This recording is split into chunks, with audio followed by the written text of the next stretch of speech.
It's a long way from the Mississippi Gulf Coast to Afghanistan,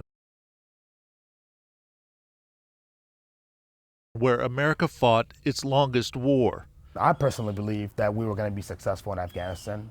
The Taliban, tactically, in a firefight, could not stand up to American forces. Former Marine Sergeant Mose Espinal of Long Beach, Mississippi, did 2 9-month tours in Afghanistan in 2009 and 2011, and he believed in the mission.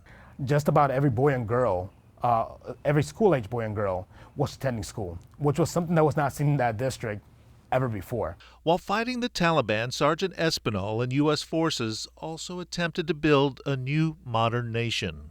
It's a beautiful country. It's probably one of the most beautiful countries I've seen. He had a budget which was used to build schools and improve water systems, but there was also bloodshed.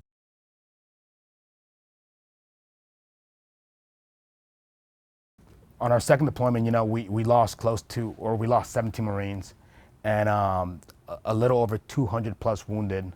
Espinal believes the death toll could have been much worse if it wasn't for his interpreter, Anil Adnati, nicknamed Lucky.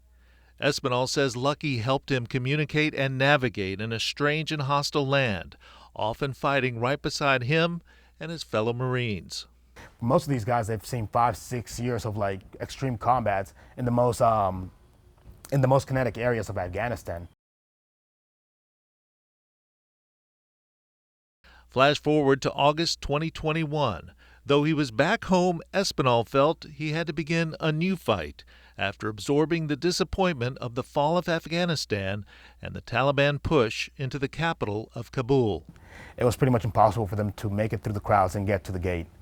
Espinal and a group of U.S. and British veterans formed a group called Allied Extract to help get hundreds of Afghan interpreters and Americans out of a country where they faced Taliban persecution. They would look through your phone to see if there were any English-speaking messages, and at that point, you would either get beat or they would make you disappear. Espinal, a CPA in civilian life, organized a fundraising effort that paid for buses, hotels, and safe houses to shepherd out of Afghanistan dozens of former interpreters and stranded Americans. The initial plan was to get them to the main airport, but after the fall of Kabul and the American withdrawal from the airport, the plan shifted to extricate them through the northern part of the country. We were able to get 140-something people on buses and move them from Kabul over to Mazar-i-Sharif. It was no easy task, and Espinal says it required the payment of bribes nearly every step of the way. I know the first checkpoint was like $300 for 2 of the buses. The second checkpoint was a little lower.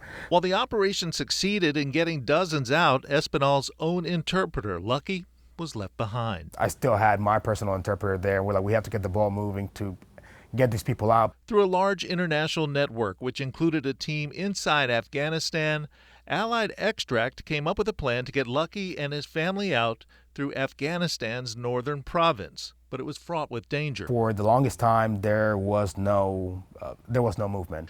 But then a bus managed to get to Lucky and pick him up, along with his wife and brother. They finally got out of Afghanistan. The former interpreter and his family now safe at a U.S. base in Abu Dhabi, and Espinal is relieved. Are they enjoying doing? Are they enjoying it? Yeah. That's awesome, man. That's awesome. Though his immediate future is uncertain, Lucky is hoping that he's fortunate enough to eventually make it here to the United States. And if he does, he wouldn't mind settling here on the Mississippi Gulf Coast, not far from the Marine sergeant who helped land his freedom. I want to live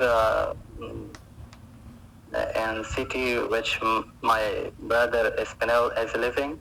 Though Lucky and his family are now out of Afghanistan, Espinal says there's still work to do. In Kabul, they're saying women will be allowed to go to school, women will be allowed to go to work, but they're not allowing women to walk the streets. As soon as we get, obviously, the interpreters out, the ones that served in combat with our ground forces, the shift's going to be to helping those, to helping at-risk women. But he says funding for his effort is now almost gone. Donations have dried up. Afghanistan became yesterday's news. So it is heartbreaking, And I feel for all the parents that lost kids in Afghanistan. I feel for all the parents that had kid wounded.